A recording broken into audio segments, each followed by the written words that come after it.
ગમે છે. અને બીજું મારે દીકરીઓની અહીંયા ઉપસ્થિતિ છે ને બેઠી છે ત્યારે મારે તમને એ કહેવું છે કે 1875ની અંદર પહેલી વખત અંગ્રેજો ભારતની અંદર આવ્યા હતા અને પિઠ્ઠલપર કેરાળા પાસે એનું એક ગામ અને મહુવા અને ભાવનગરના દરિયાએથી થઈને આવ્યા.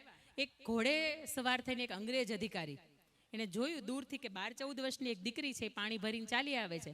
દીકરી ખૂબ સરસ દેખાતી હતી, અપ્સરા જેવી દેખાતી હતી. એટલે દૂરથી એ દીકરીની પાસે જઈને પોતે નજીક જાય છે અને દીકરીની સામે લગ્નનો પ્રસ્તાવ મૂકે છે અને દીકરીનું હળવેકથી એ બાવડું છે એ પકડે છે.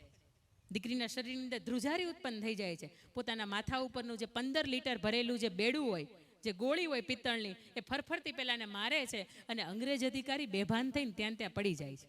એની સાથેના જે સાથી મિત્રો હોય એને ઘરે લઈ જાય. દીકરી એક બાજુથી ઘરે આવે અને શાંતિથી એક ખૂણા ઉપર બેસી રડતી હોય અને એના પપ્પાને એવું કહે છે કે બાપુ હવે મારાથી નહીં જીવાય.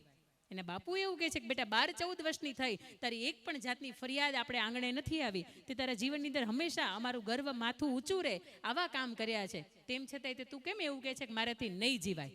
ત્યારે દીકરી એવું કહે છે કે બાપુ તમે મારા સગપણ નક્કી કરી નાખ્યા છે. અને એ સમયમાં 1875ની વાત કરું છું એટલે ત્યારે સગપણ થતા હતા.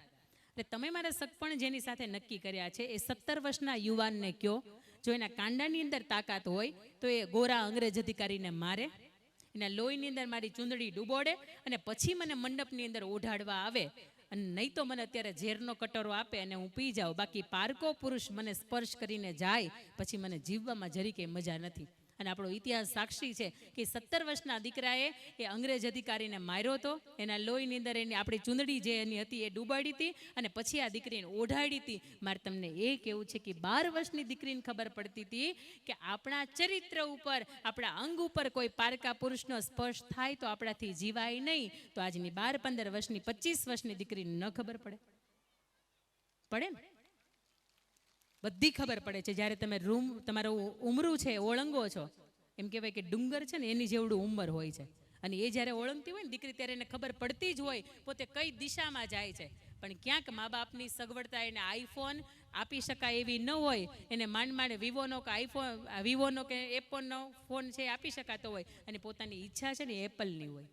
ક્યાંક પોતાના મા બાપની સગવડતાઓ છે 1000 કે 1500 રૂપિયાના કપડાં પહેરી શકાય એવી હોય અને દીકરીને બ્રાન્ડેડ કપડાં ગમતા હોય. ત્યારે મારે એ કહેવું છે કે તમારી સામે કદાચ કોઈ પાણીની બોટલ ભરીને આપે અને તમારી પાસે દૂધની બોટલ ભરેલી હોય ને તમને કોઈ એમ કે એક્સચેન્જ કરવું, તમે કરો? હા કે ના?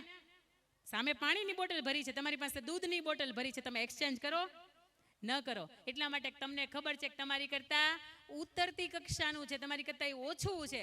જ્યારે જીવન સાથીની પસંદગી કરવાની થાય ને ત્યારે પણ આ વિચાર મગજની અંદર રાખજો કે તમે દૂધ હોય ને તો ઘીની પસંદગી કરાય, આપણે દૂધ હોય ને તો છાશ કે પાણીની પસંદગી ન કરાય.